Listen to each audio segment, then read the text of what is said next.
Я ж тут на правах. Це ж не симетрично. Хазяйки, тому Я ж прихильник симетрії. бачиш, ви противник симетрії, я теж.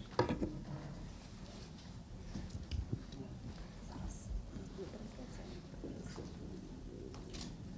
Я розкажу про манифест коротенько. Давай я зроблю. Ти командуєш. Ні, очевидно, що ти робиш штуку, все. Я буквально 5 хвилин.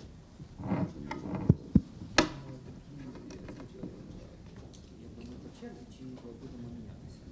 Дим, ти командуєш. От як скажеш, так воно буде. Так, які у нас... Там 15-20 хвилин. А потім ми поговоримо. Ти командуєш, а я роблю те, що ти скажеш. Так, а от які у нас Wi-Fi?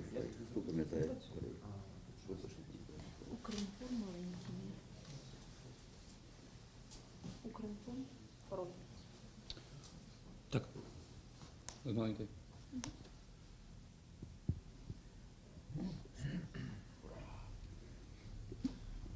Добрий день, я вітаю. Good morning. I want to thank everybody who joins us in Ukraine Media Center Ukrinform. My name is Olga Atamanova, and it's been 9 years of the war and almost 1 year of the full-scale invasion of the Russian aggressor in our homeland. And I want to traditionally thank the representatives of all the mass media who tell the world the truth about our fight for freedom. And today we will be talking about an important subject. We will talk about the narratives of Ukrainian victory, the vulnerabilities and capabilities. I want to introduce our speakers today. They are Dmytro Zolotukhin, founder of the Institute of Post-Information Society, former Deputy Minister of Information Policy of Ukraine, an expert on information warfare and competitive intelligence, and Valery Pekar, co-founder of Nova Krania, Civic Platform.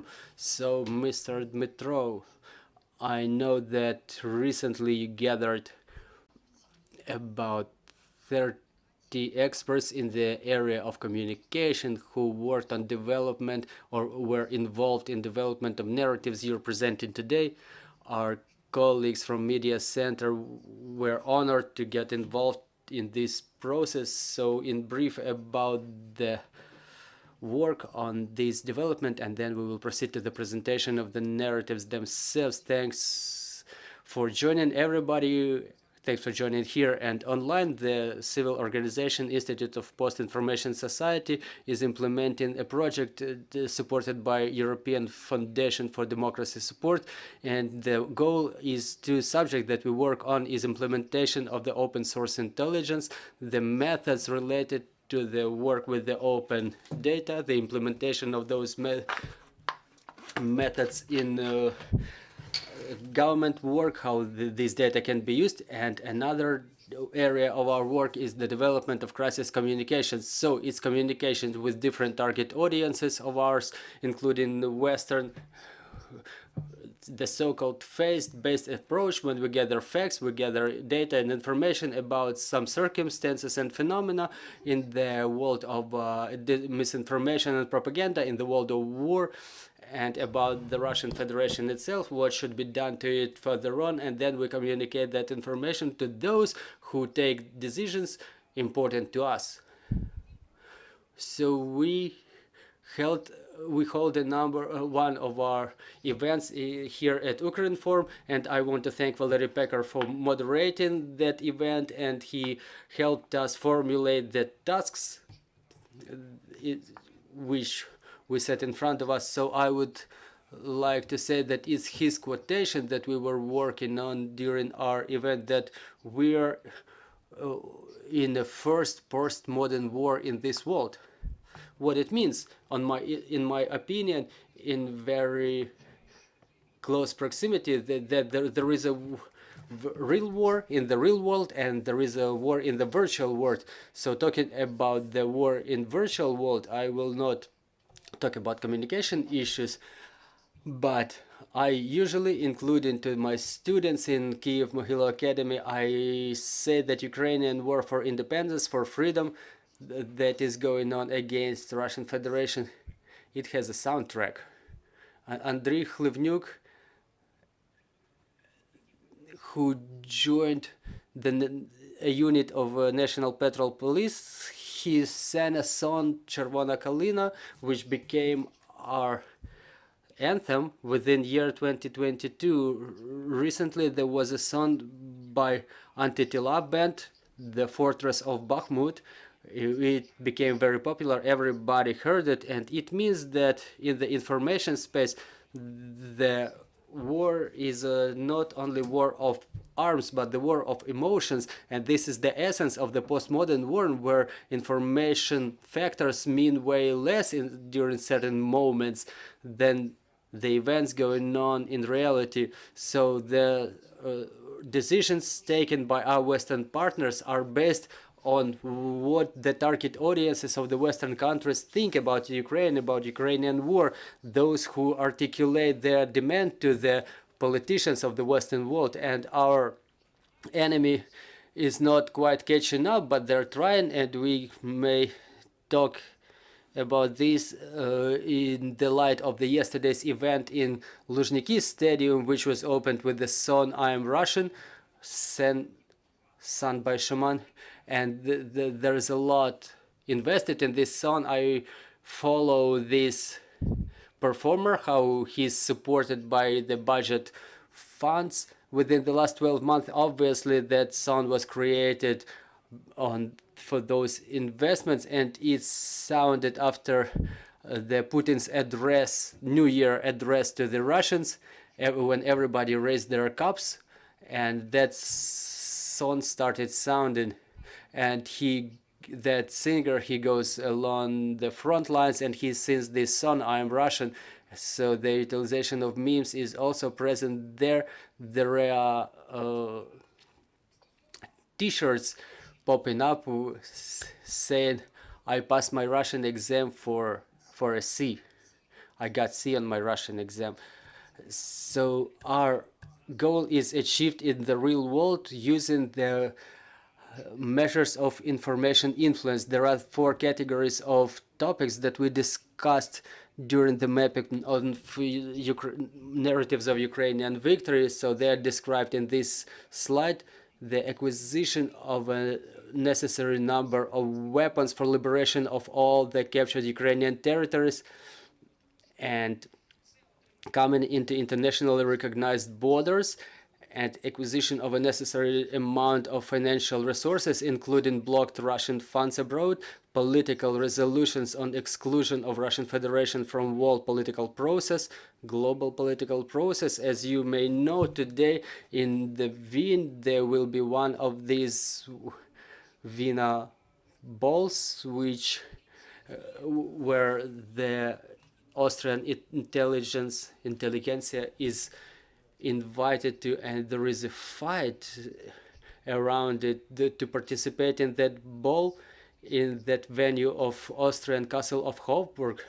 There were special visas issued which are prohibited for issue to Russians. There was special visas issued to the deputies of Russian Duma, so they come there and communicate with their colleagues from the Party of Freedom of Austria, and then they could go to that ball and dance on the Ukrainians' bones during that ball. So one of our goals is the exclusion of Russia from OSCE in the same way as it happened with the Parliamentary Assembly of the Council of Europe. That decision is already undertaken, and exclusion of Russian Federation from all the global economic processes. But we will talk about this later. But reorienting those processes at the subjects of Russian Federation without orienting them to Crimea, when we don't need any mediator such as Gazprom or Kremlin in trade of oil, for example. And it's impossible when Russia remains monolith. And we were talking about different target audiences, and the key target audience for us are those people who may help us achieve those goals that I mentioned. And obviously the key target audiences are the Western countries who can, on our side, to make that resolution on provision of resources like financial resources and weapons to us. And in this context I would like to demonstrated. We were talking a lot before our event about ChatGPT. Obviously, we will leave some questions unanswered, but I left these words for illustration. I will pass the microphone to Valery Pekar, and he will talk about the manifest to the Western countries by Ukrainian intelligentsia. And talking with GPT chat, I asked him very simple question. Do you agree that the actions of Russian Federation against Ukraine are a war aggression and the only acceptable way for democratic society, and Ukraine is the victory of Ukraine? And GPT chat was answering in a very convoluted way that everything is done by diplomatic negotiations, and I'm reading the same quotations in the same words in the interview of Mrs. Wayona Hill, who worked with different governments in the White House, including the government of Donald Trump. And she says now that we should aspire to negotiations with Russia and to achieve the success with in the diplomatic way. So ChatGPT studies based on the materials which end in the September last year. For me, it doesn't have enough knowledge. So for me, it's an illustration of how what our task looks like. We have to convince the Western world that Ukraine is capable of winning this war. We have an image of this victory.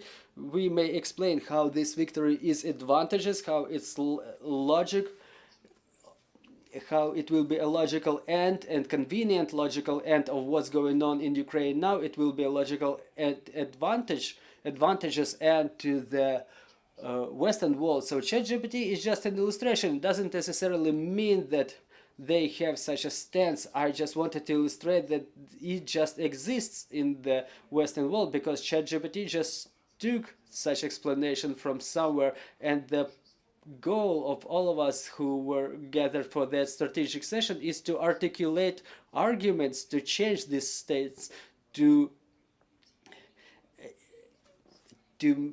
achieve a situation when Ukraine's victory is the only acceptable scenario. So the public narrative in Ukrainian information space now, to illustrate it, I used the picture of Mr. Danilov, and it seems very symbolic that this is him and what this is his and what became very mimetic in Ukrainian information space. It's very interesting when the politicians, their quotations are used for symbolizing of some phenomena of social communication. So what we're interested in is liberation of Crimea and Donbass and reestablishment of the 1991 borders, decolonization or restructuring of Russia. I encourage everybody to take such words as demounting very carefully, destruction, because for our Western partners, all those words, they have negative connotations, and we don't want to do anything negative for that is negatively perceived by our Western partners. We want to build something that would be acceptable and pleasant for everybody in the world, but without decolonization and restructuring of Russia, such future is impossible. And the third item we were discussing, that there is no peace without justice, and that's yet another aspect of discussion that is being brought up in all those discussions, because many representatives of the Western audience, they say you gotta pick whether you want justice or you want peace, because if you want peace, you need find something in the middle, like it was said by one guy. And the Miss Matvichuk, who deals with human rights activities, she's a very good example of communicator who explains why without justice, without punishment of those guilty of war crimes, there is no peace. the achievement of sustainable, very good English word, sustainable. So sustainable continuous peace is impossible without justice. And the last thing is counter-terrorism, because obviously terrorism is a phenomena around which there is a lot of discussions now, because the European Parliament recognized Russia as the sponsor of terrorism. So if there is a sponsor of terrorism, there are those whom they sponsor, and there is a number of resolutions in the world taken in relation to Wagner. And today Mr. Budanov, the head of Ukrainian intelligence, he says that Wagner troops are one of the most efficient forces of Russian armed forces, and Mr. Emmanuel Macron declared, mentioned that he asked Putin whether Wagner troops are a part of armed forces, and Putin replied that no, they are by themselves, and he was like so surprised that I was lied to by Putin, and I'm a circumvented president of France, and in the fight for against terrorism there is one clear articulation that there are no negotiations with terrorism. This statement exists in the American political agenda, and American government refused to apply the term terrorism against this organization. And there is a number of resolutions undertaken by Ukrainian parliament which are subject to discussion for me, but for me counter-terrorism as the world evil, as the fight against the world evil, is clearly in the context of what we want to do with Russian Federation, who only wants violence. In this media field that we discussed, that there is a competitor, the competitors whom our Western partners in the Western Europe and United States unfortunately listen to. So who are those competitors? There are a number of groups. I used this picture of a Kingsman protagonist, the Rasputin image, the cinema image of Rasputin, an advisor to the Russian Tsar, who is depicted as if in comics he looks evil, and he dons just funny clothing of a cleric, and those are the advisors who influence the public decisions in Russia. But they are no public persons themselves. So I am seeing the following groups as those which influence the taking of decisions by the Western territories. So the first group is Khodorkovsky, Kasparov, Tamirov. They are the people who are considered to be experts in Russia, but who stay in the West all the time, and they're being asked what is going to happen to Russia next. And the address of Khodorkovsky in security conference it just discloses how he wants to see Russia in future. So the first item is the victory of Ukraine, because victory of Ukraine is the only interpretation of the future today. But then he says, don't do anything to Russian Federation. We will go there and we will implement the real federalization. We will implement democracy there. And behind the scenes, it's not his quote, but I think that what he actually says is bring us to Kremlin on top of the Abrams tank, and then we'll see what we can do. Another group which is not equal to the previous one is the adherents of Navalny and the Foundation of Countering Corruption. And Navalny said, well, that the territorial integrity of Ukraine should be reestablished. He didn't mention Crimea, but he said so. So his stance is just a consequence of a demand from European political audience, and the leaders of this group reacted to that demand. So there is also the Forum of Post-Russia, which happened in Brussels on the 31st of January, and the deputies of European Parliament were taking part in that forum. It showed certain picture of the future, which includes the sovereignty parade of the subject of Russian Federation, which will result from Ukrainian victory. So another organization is the League of Free Nations, which is on the same stance that Valery will describe in details. And the dark horses are the people who are currently in Russia. They support what they call special military operations. They are pro-Putin, but they understand that they have no future with Putin. So as soon as there is some destabilization of the political processes, they will change. They will change in the air, and all those people that I listed, they may be either our situational allies, or in certain situations they may become our adversaries, because we have absolutely different opinions of what the future should look like. So back to the Western target audience. For me, very interesting is the finding that we discussed during our strategic session. It's the word Zeitenwende used by Olaf Scholz, the Chancellor of Germany, is being discussed extensively wide.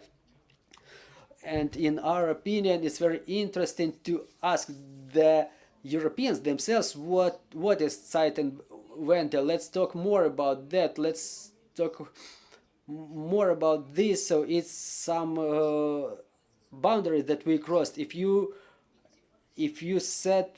pronounce it, all those words, Zeitgeist, Zeitenwende, there are many semantic conditions or so many semantic phenomena that are pivoting around time, the notion of time, because in Germans their time is linear. It's the resource that can be exhausted. So in order not to lose time, we have to achieve truth, peace, to continue business as usual.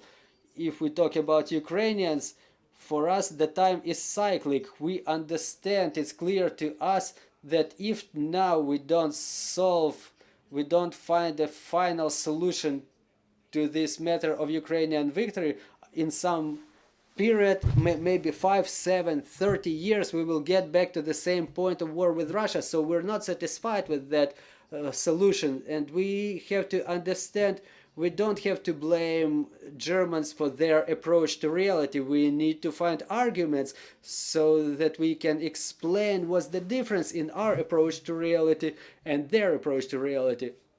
And another concept I would like to discuss is if Russian Federation will stop cease its existence in the shape, in the form it is existing now, the conditional war, the conditional evil in the world would disappear. So this North Atlantic Treaty, which is the fundamental of West's unity, it may be disputed as it happened in the first decade of the 20th century. Like, what does it exist for if there is nobody to fight with? So I don't know if the Western world would be able to live in a paradigm without absolute evil, which is embodied by Russia in this postmodern concept. And the fundamental characteristic of the Western audience is the fear. They fear the vacuum which may emerge on the territory where Russia now exists. There will be a vacuum of authority, vacuum of security, and this vacuum may be filled with people way less than Putin. This is for what, for example, Mr. Macron thinks. It may be filled by China or Muslim world or Turkish advances in those regions of Turan, the Muslim subjects of Russian Federation. So Germans and West Europeans, they have a need for existence of so-called Rusland as something that redeems their sins for initiating the First and Second World War. They need somebody to redeem their sins for all that damage they inflicted on the world. So they don't pay attention of Ukraine to Ukrainian sacrifice of 8 million citizens of Ukraine who were sacrificed during the World War II. And when we're in the negotiations with the tank, so you know this means that there will be German tanks going across Ukrainian territory, and they somehow don't understand that Ukrainian territory is Ukrainian. Somehow they see it still as Rusland. And we were discussing migration process that may intensify during the construction of Russian Federation, the reinforcement of regionalism, not only in Russian Federation, but in Europe too, when there is atomization of societies, because such contradictions that exist between, for example, Hungary and Slovakia may become more profound, and they may demonstrate the processes of going from the center to the periphery, and our attempt of response to all those challenges, to spreading fear in Western audiences, is to attempt to convince them that Ukrainian victory is not only Ukrainian, it's at the same time German, French, British, American, and European. So Ukraine and Ukraine's victory is the epitome of the European idea. The European idea is something that is being discussed all the time. The European values, what is the European society built upon? So the victory of Ukraine will be the epitome of the righteousness of all Europeans. So when you started building your union of steel, is the confirmation of the fact that more than 50 years ago you've made the right decision, and now all those ideas you laid as fundamental, they show their capability to win. We have to convince them that their business as usual is still possible, but based on the new conditions, way better conditions, when it would be better when we eliminate the risks from that business as usual, those risks that existed in uncontrolled conditions with an uncontrolled partner such as Gazprom or Kremlin or Putin. So when we remove the risk component, business as usual is still possible, because gas is not getting anywhere, and oil is not getting anywhere, and Arctic space is not getting anywhere from where they are now. But if it's all can be worked with without Putin, Sechin, Gazprom, Patrushev, Russia, that would be way better business as usual than it is now. And obviously security questions that we may talk about the reinforcement of the borders. The Ukrainian borders will become the borders of European space. And regarding Russian audience, Russian vector, we have to realize that it will not split up by itself. Nothing happens by itself. In order to have the demounting, restructuring of Russia happen, we need demounters and restructurers, the managers who will guide that process. There are no good Russians because they don't pronounce the idea of demounting of Russia, or they work to counter it, to counter this idea. And obviously there are people like those somewhere. They exist in the information space, like for example League of the Free Nations. But for them to cease to be in the marginal space and become public, we need the West and European Union to realize that we have to have a bid, we have to have a competition.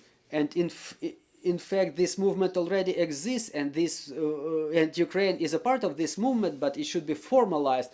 Obviously victory has a lot of parents, as Valery Pekar mentioned during our event, and the more parents the Ukrainian victory has, the easier for us it will be to achieve it. And obviously to win this war, It's not only Ukrainians who can win this war, and not only Europeans. This war can be won by Ichkerians, Dagestans, Tatarstan, Bashkiria, Tuva, and others.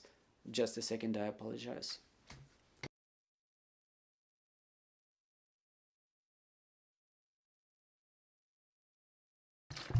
All right, I will speed up a little bit. Dear friends, in year 2024, there will be elections in the following countries: European Parliament, United States, Russia, that Putin already announced of, and I think that when world enters into the cycle of pre-election campaigns, we are going to feel way more difficult, and those communications that I mentioned, we have to implement them right now.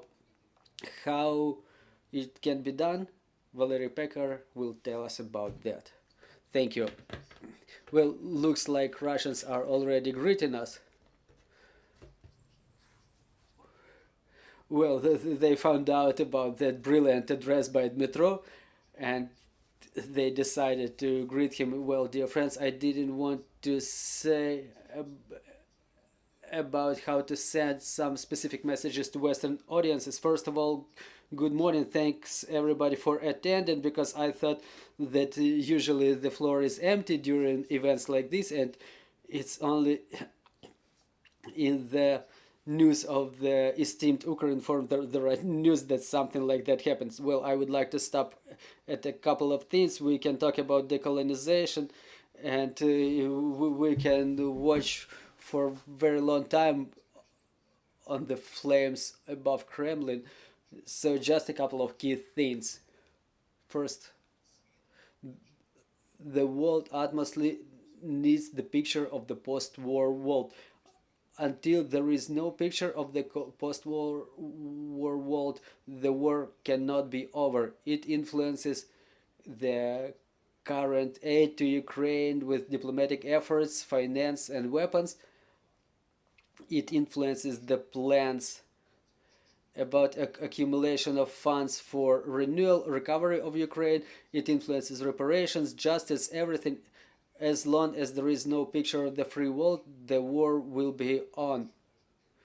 And every day of the war is paid by the blood of Ukrainian fighters. It's a very concrete thing. The end of war, at least one day before our victory, and we don't recognize any other options, will save a lot of lives. The end of the war with our victory 1 month before, 2 months before, is saving of lots and lots of Ukrainian lives. So the end of the war with our victory the soonest possible is number one priority, and for this we need the picture of the post-war world. So this is my first key message. Also, I would like to avail myself of opportunity to say a couple of words about the manifest of the free world. What I said about the picture of the post-war world, having realized that the West doesn't have this picture and they clearly recognize it, a group of Ukrainian intellectuals resorted to preparation of the document which would represent the opinion of Ukrainian society in this regard. The document, I think you may have seen it somewhere. If you have not, you may find it. The website is called sustainablepeacemanifesto.org, and it's called the Manifest of Sustainable Peace. It was put together by a team of intellectuals consisting of about 25 people. The team includes Ольга Айвазовська, Андрій Дружків, Євген Вибовицький, Микола Говський, Ганна Гопко, Михайло Гончар, Ярослав Грицак, Ореста Дриль, Ігор Кливушко, Олександр Матвійчук, already mentioned today, Масій Наєм, Тарас Течки, Олександр Сашко, famous Ukrainian intellectual and civil actors, and a dozen more names who signed this document, including Ukrainian artists.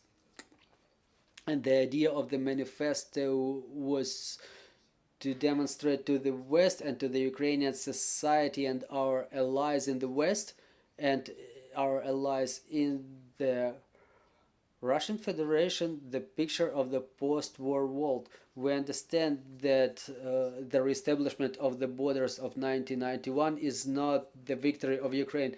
According to the data of the analytics centers in the West, Russia needs 5 years or a little bit more to recover their military potential, so we may be sure, we may be confident that this another phase of the military invasion in 5 years will not commit the same mistakes they did during this phase. We don't want either the repeating of Russian-Ukrainian war as it happened in Chechnya, for example, in 3 years.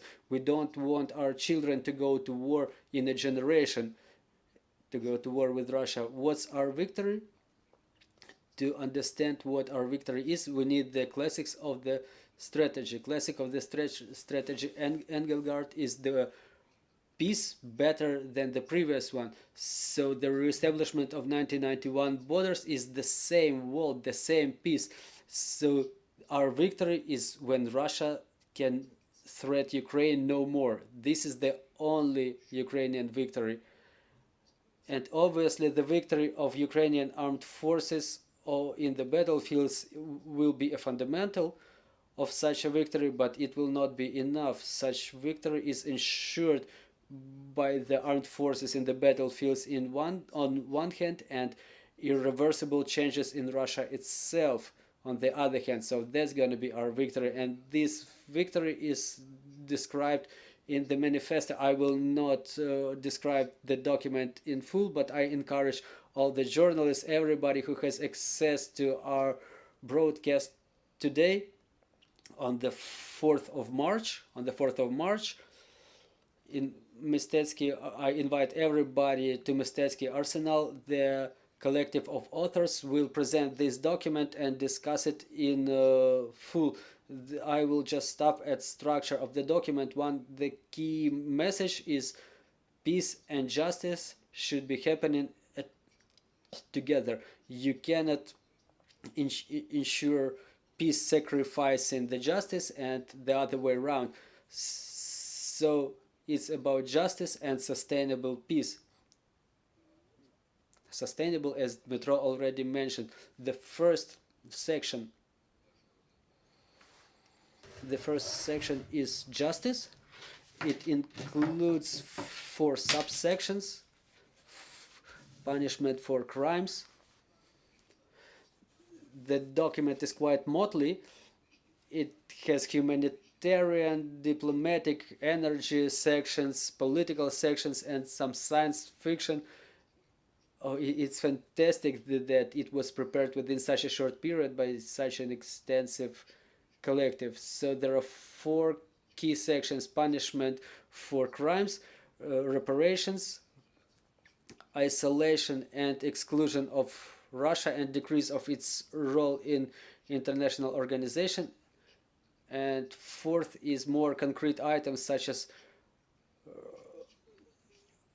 recognition of all documents which took effect in the occupied territories as nil and void, the return of the kidnapped children, the return of the cultural artifacts, and so on and so forth. So sustainable peace has 6 chapters: the membership of Ukraine in EU and NATO, the overcoming of stereotypes about Ukraine based on the Russian narratives in Western politics. I would like to pay your attention to the article of Artem Shaipov and Yulia Shaipova on the colonization of Western historic narratives, which was issued in the West and it was translated into Ukrainian. The 3rd chapter is decolonization and overcoming of totalitarianism in the Russian Federation itself. 4, humanitarian chapter, the decolonization of Russian policies. 5, denuclearization and disarmament. And 6, it's about the oil. You see that if oil autocracies have weight in the world, such wars will repeat. So total slogan, the general slogan is never again 2.0. It's never again. It's the slogan which ensured 70 years of sustainable peace in Western Europe. However, unfortunately, a big war in the Eastern Europe erupted, and we need another never again. And now we have to build the mechanism which ensures sustainable peace in Europe. So once again, I invite everybody to come to Mistetsky Arsenal on the 4th of March. Please get familiarized with the document, Sustainable Peace Manifesto, without dashes, without underlines, without dots. So sustainablepeacemanifesto.org. Get familiarized with the document. It's pretty concise, about 20 pages, so it's targeted at 3 audiences. First of all, Western audience, which requires the picture of the post-war world and its invitation to dialogue. In fact, because if there is no document, there is nothing to talk about. There is a stance of Ukrainian civil society, and now the West may build the attitude to this policy. So it's too excessive. This is something absolutely unacceptable by Ukrainians. This is where we can bargain. So its invitation to the dialogue, it was presented in the Munich Security Conference a couple of days ago. It was approved of by European security elites. And second audience is the Ukrainian society. Ukrainian society should understand what our victory is, so no one gets frustrated, there is no disappointment, emotional breakdowns, and so on and so forth. Ukrainian society should understand the following war with Russia in 5 years or 25 years should not happen under no circumstances. It's absolutely unacceptable. And the third target audience is the forces of forces in Russian Federation who may be considered our allies. So if Dmytro lets me to switch to this slide, I would like to offer a different classification. There are 4 groups in Russia who, like those groups from marginal enemies to marginal allies of ours. And it's important to find an article by Vakhtang Kibuladze, a Ukrainian philosophist. He says that Putin is the enemy of our present and Russian liberals are the enemies of our future. So our main enemy is Russian pseudo-liberal because they're the same imperial thinkers as Putin, because they create an illusion with the West that the business as usual is possible, that democracy is possible in Russia on the very next day after the death of Putin. So they are the biggest enemies of ours. They just want to replace Putin in his chair. So Khodorkovsky, Milov, Navalny and their company, they are our enemies because they cannot offer anything other than smaller war to Ukraine. The smaller enemies of ours are Putin's elites, as Kibuladze mentioned. We think that Putin is our biggest enemy, Putin and his clique, but in fact they are our smaller enemies because the elites are going to split when there will be some disintegration processes in Russia. And those people, they will become dishonest, they will be bad, however still temporary situational allies of Ukraine. And the third group is Russian radicals, our situational allies. Dmytro forgot to mention the Forum of People's Deputies of Russia. So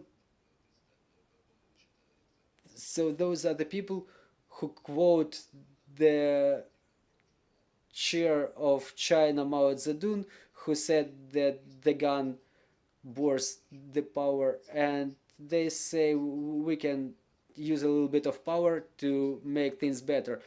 And lastly, our permanent allies are those forces in Russia who aspire to decolonization of Russia and reconstruction of the Russian space. We use those specific words because decolonization is one of the fundamental words in United Nations, and it's mentioned in a lot of documents, starting from the documents of the with the fundamental documents of United Nations. You may find this word everywhere as the ultimate aspiration of a lot of nations. Reconstruction is rather an American word, which means the order brought to the post-Russian space. And this word is used in American politology, for example, in creating order after the Civil War. So those are the four groups of our allies and enemies, and we send the signal to our loyal and temporary situational allies.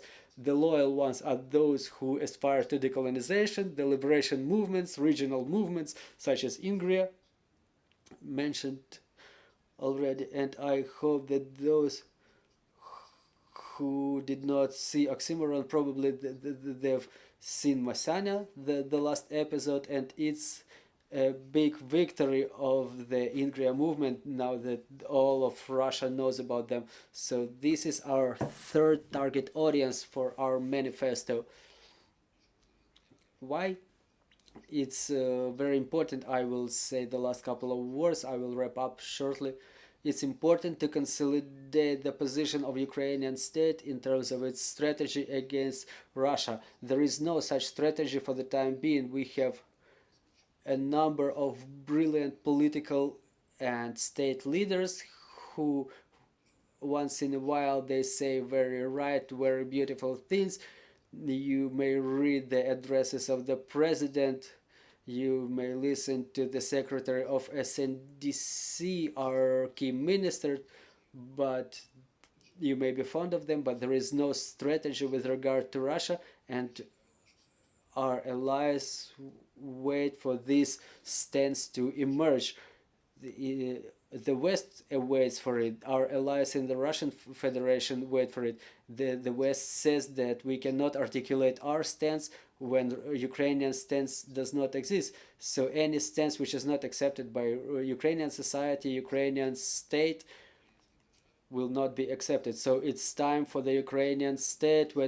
When I say Ukrainian state, I mean all the bodies of Ukraine, all the Ukrainian authorities who define the strategic development of Ukraine. So it's time to define the strategy with regard to Russia, and when we articulate it, we should start implementing it together with our Western allies, and it will add more sharpness to the vision of who's the enemy, who's the friend in Russian Federation. We will see that Russian liberals are our enemies. Again, I will cite Kibuladze, that they are the enemies of our future. And our manifesto, the Manifesto for Sustainable Peace, which provides the picture of the post-war world in political, humanitarian, energy and other aspects, is in fact the encouragement of Ukrainian state. Like, let's consolidate the Ukrainian position, let's communicate it to the world, let's communicate it to our allies in the East, West and elsewhere, and we'll start implementing it in systemic way, because when we know what we want to achieve, it results in the proper building of the hierarchy of goals, approaches, and so on and so forth. Everybody knows about Black Swan notion, which was brought up by Nassim Taleb. I will remind you, it is the event, unexpected event, which changes the picture of reality. Talking in a mathematic language, it's an event the probability of which is underestimated and the influence of which is underestimated. I don't know if there are any mathematicians in this studio, but what Nassim Taleb says, it's a fat tale, something that we underestimate, but things that they change a lot and we underestimate their probability. But what is a black swan for somebody is the project for someone else. If for somebody the colonization of Russia is a black swan, for us it should be a project with the hierarchy of goals, the terms, resources, and responsible persons. Only profound changes in Russian political space and territorial space, the liquidation of the last empire in humanity, will provide for sustainable peace for Ukraine forever, and peace for the Europe, sustainable peace for Europe and America, and opportunity for all of the world to focus on the biggest challenges of humanity. Unfortunately, we have a lot of things to do on this planet, better than to team the crazy dictators, and before we team them, we cannot proceed to solution of those challenges that we face. The empire should be reconstructed. Ultimately, the peoples should become free. I encourage Ukrainians to empathize. We were oppressed for hundreds of years. We were Russified. We were culturally humiliated. The citizens of the second sword. We were subject to humiliating. We had the destroyed system of national traditions, and we were forced to go to wars on behalf of Russia. Should Ukraine have fallen before, Ukrainian troops would be assaulting Vilnius today with the Russian flags in their hands, and this is why they support us so much. And Ukrainian, Polish, and Lithuanian slogan was for your and our freedom. So as long as this empire still exists and they pump all the resources from themselves and they guide their people to wars, so this empire should be destroyed. Ukraine should receive justice and peace, and the world should get the solutions for their problems. Thank you. Dmytro, do you have anything to add? Well, it's the briefing that I don't want to interrupt for any single second. Dear colleagues, I see in this studio we have a lot of people who were taking part in development of those narratives. If you have any reflections or comments, please get involved.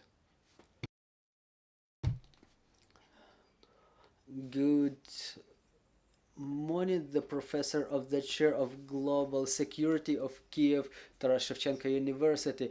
It's an interesting document, very powerful intellectual product, and for what I understand, the main problem will be in delivering this to the state authorities, how to implement this document, how to add it to the government agenda. It's a challenge for us because a large number of intellectuals, the forces, were involved in creation of this document. And Mr. Pekar mentioned a lot of target audiences, Ukrainian society, Western society. Is this going to,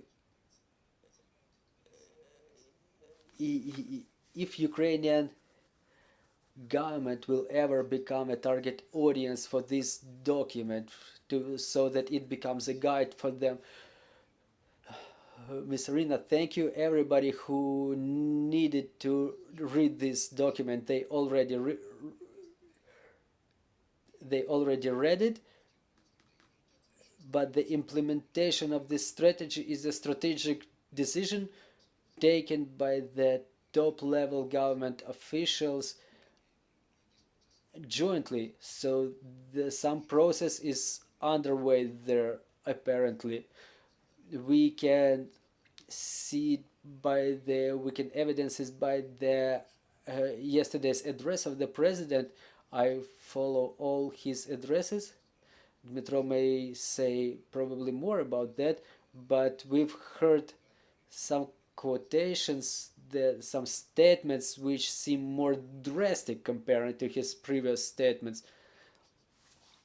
I believe in advertibility of the necessity of implementation of this strategy against Russia, and it will be obvious to Ukrainian political elites soon. But the question is, what kind of strategy should it be? We have to think a couple of steps ahead.